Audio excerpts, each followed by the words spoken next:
Wither Cloughjordan Gedal Chias is mean la ma weekas a goal the father. Agus de Davi asacht an cure chiacht agus fe inur mas. Agus quin she glummer mo crive e go luder co herak co brivul is a will shift. It's such a wonderful pleasure to be in a community that represents the future, that represents possibility, that represents life, and it is so surrounded by all of the values that are the basis of sustainable and real living in our planet. Yes, 20 years ago, I was in Rio. I remember Maurice Strong. I remember he was the Assistant Secretary General of the United Nations, who gave status to, if you like, people, you'll never believe it, the Business Council for Sustainable Development. And that was the first time the word sustainable was used practically by many of the government leaders.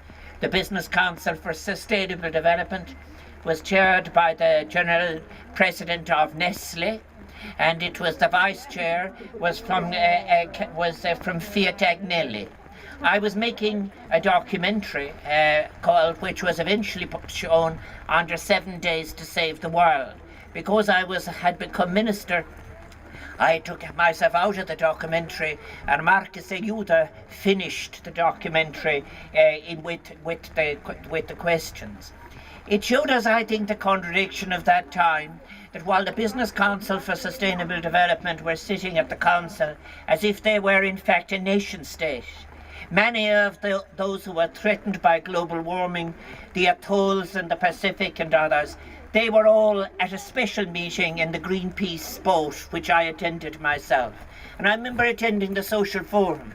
But now I look back over the 20 years, and what I want to say is this, is that it would be wrong to say that nothing was achieved. Some things were achieved. Words entered the discourse, the way that people talked about sustainability, the vulnerability of the planet, and that is very, very important. So I know it's raining, but I want to say that I am very happy to launch the 2012 Convergence Roadshow, and to think that this discourse will go all around the country for a single day. Yes, I am president, and in the different papers that I'm trying to give, I keep on pointing out that I am going to, of course, try and fulfill this role with dignity, but I have also to address it with a sense of urgency. And the reason I have been giving papers in London and in America and other places at the same time as I do my other visits is to say that I think there is an intellectual and moral crisis that is at the root of the crisis that is affecting humanity. That intellectual crisis affects the way we teach subjects like economics, which is sometimes purports to be a science as if it was physics. But I would just ask people, particularly young people, you're looking at the history of science and subjects. Physics was able to change the paradigm of its thinking several times in a generation. At the same time, how is it that economics, rather like a great ship that is not able to turn, is not a science? What it is a set of generalizations, axiomatic principles that have attached to them certain kind of policies that are built on assumptions about human beings. I often look at the youngsters and people of all the different generations. We live, we breathe, we are part of nature, we are part of life, we are born, we will go on and become the substance that will make new life. That is what is important, our existence as people who have the capacities and the ability to deal with each other and invent all of our subjects anew. But I sometimes think over the last 40 years, there's been an intolerance at times among different people who would otherwise be progressives. I see an enormous correspondence between people who are on the same journey, they are on the same pilgrimage, going the same way.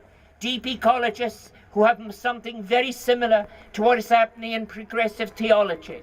There are people like Howard Zinn and others from the University of Michigan who are critiquing the Chicago School. There are wonderful people who are able to relate to each other passionately and with all of their senses, with the capacity and possibility of living better lives than we are having now. All of that discourse must be made central, and that's why I am pleased to be able to launch something that will go, as I say, on a pilgrimage this year celebrating good ideas for the future that we want. And I think that it is very important as well that it's taking off from here, where already the values that are important are given such a practical expression, both in terms of the materials, in terms of what grows, in terms of the way people live, in terms of the way people listen. I think that there is, and I remain absolutely convinced, of the possibilities that are there among our people. Yes, people will describe crisis. I give you an example. One of them might be in relation to the challenge we are faced in relation to world hunger. If the world population increases from 7 billion to 9 billion, how then should we respond to that? The argument some people will say is we must rush to extend different forms of artificial production to fill that gap. But think of how much better it would be if we listened to and took in the experience of 80% of the women in Africa who work with hoes every day in the field, who actually supply the labour that enables things to come from the dry earth, but who do not own it. These are moral issues, but they're not moral abstract issues as if they belonged in some form of religious belief only. They are practical issues because they are moral issues. And I think that in relation to all that is happening when Rio is being now debated, I certainly will be doing what I can to remind people.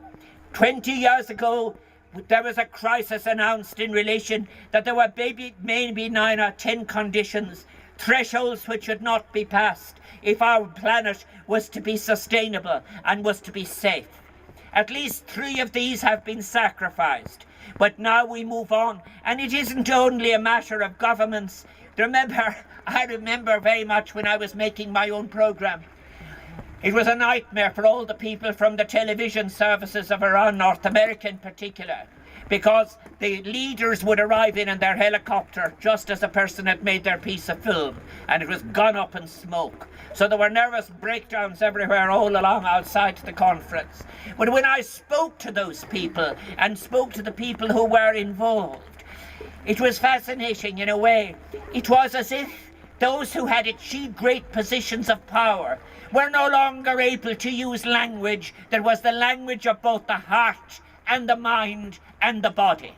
And what is important in relation to our senses and our living as living beings is the language of the body and the language of the heart and the language of the mind, making something new and visionary, but not abstract. Rather, as I have argued at the University of Limerick and Ernst Becker's work and others, seeing in the prophetic alternative chinks in the possible of what surrounds you, to be able to say, I will be able to do my one small bit with excellence here, and it'll be like taking a stone and you'll be pushing it in a cordon, and gradually we are making our way to the alternative world that we want. It is a great privilege to be here in Cloughjordan.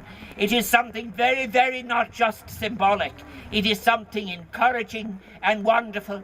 Is come when bostak, dan bostak the chiok dan spear. Ach ta me lan kiente, dan ta ki, ta tovek de buintlichen turmiak. Le act me new intellectual chasto. It is very, very important that the message be taken of not just of the intellectual crisis, but of all the intellectual and moral possibilities that we want to hear about in schools and community halls and universities and in the media and in serious writing and in conversation, and when people are drinking and when people are talking and when they are doing what is important, celebrating life. Garamila Mahaki, thank you.